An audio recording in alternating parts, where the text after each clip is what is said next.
Viewer note: this story is purely fictional and intended for entertainment purposes only. However, some content may be disturbing to certain audiences. Viewer discretion is advised. Chapter 15: The Dawn of a Unified Human Civilization.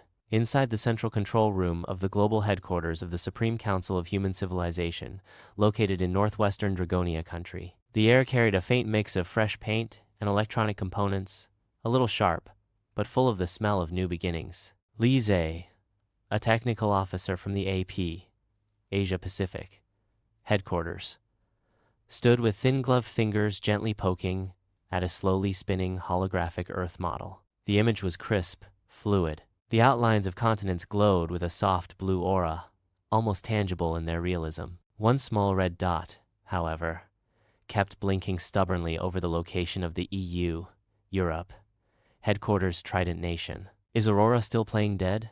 joked Carlos, the representative from the AM, Americas, headquarters, arms crossed, a smirk tugging at his beard as it twitched with the movement. "If you ask me," he added, eyes glinting with a hint of rivalry, "we should just let Viracocha take over EU's system. System conflict risk exceeds 70%. Came a cool, neutral, yet strangely clear female voice from somewhere above. It was Kunlun, the global headquarters AI, responding. "Recommend waiting for manual intervention." Just then, a heavy blast door hissed softly and began to slide open. In walked Anna, the Trident Nation liaison officer, looking travel-worn. She yanked off her snow-dusted scarf as she walked, strands of hair sticking to her cheek from static. She looked a little disheveled, but energized. "Sorry," she said quickly. "Our headquarters heating pipes burst at dawn. Aurora's mainboard almost got soaked in a puddle of hot water." She paused, rolled her eyes. "Now the tech team's over there trying to dry it out with hairdryers." The room erupted in a few stifled giggles. Old Jang, Dragonia country's infrastructure lead, sipped slowly from his thermos, then glanced at Anna with a grin. "Told you we should have used our frost-proof pipes." "Our pipes?" Anna raised an eyebrow, tone sharp but amused. "And then make Aurora announce the time in Mandarin every hour." The room burst into laughter, muffled but genuine. Everyone visibly relaxed. Lise tapped the console, voice turning serious again. "All right, everyone, focus up. We're 5 minutes out from the global live launch. All 4 regional feeds are live." Before he could finish, the central holographic screen snapped into 4 quadrants. The first showed the Sarawak River in Kuching, flowing calmly outside the AP headquarters, surrounded by greenery and modern architecture full of life. The second displayed Christ the Redeemer in Rio, faint in the morning mist, solemn and serene. The third revealed Nairobi's Wildlife Reserve, where a few lions strolled lazily across the savannah, as if on vacation. The fourth, the EU feed, showed 3 technicians kneeling on the floor around a server, holding buzzing hairdryers, as if giving the machine a spa treatment. "Cough," came a voice over the intercom. It was Chen Qing, the rotating spokesperson from the Global Headquarters Administration Department. Calm, in control, with just a hint of barely suppressed amusement. "Countdown begins," he said.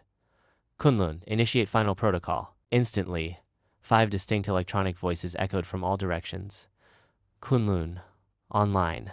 Algorithm anchored to the dragon veins of Huaxia. Isa ready. Life grows in the rainforest. Viracocha activated. The Andean condor spreads its wings. Ocean responding. Snow glows atop Kilimanjaro." On the screens, soft blue operation indicators lit up one after another. Everyone held their breath, all eyes fixed on the last screen. EU's. 3 seconds of silence. Then, the image shook violently. One technician coughed violently, face red, hair messy, as a muffled voice crackled through with static. "Aurora online. Damn it, who cranked the hairdryer to max?" The room burst into laughter. Chen Qing's voice came through again, calm, but with that almost imperceptible smile. "The global neural hub is now officially online. I hereby declare the Supreme Council of Human Civilization is now in full operation." Behind him, through the massive floor-to-ceiling windows, an old transport plane still bearing the 6-pointed star insignia of the old world was being slowly dismantled by a crane. And in its place, the newly painted emblem of the Supreme Council, glowing bright red in the morning sun, vibrant, alive, like a beating heart. This was it, a symbol of the old mechanical order being taken apart, and the pulse of a new civilization beating strong. Back in the EU underground server room, Anna scowled, lifted her foot, and kicked the humming server casing hard. "Get it together," she muttered under her breath. "You're representing all of humanity." A few seconds later, a soft beep. The Aurora indicator lights flickered twice rapidly, and just as the live feed was about to cut back to the solemn main hall, the server's exhaust vent let out a puff of white smoke faintly burnt.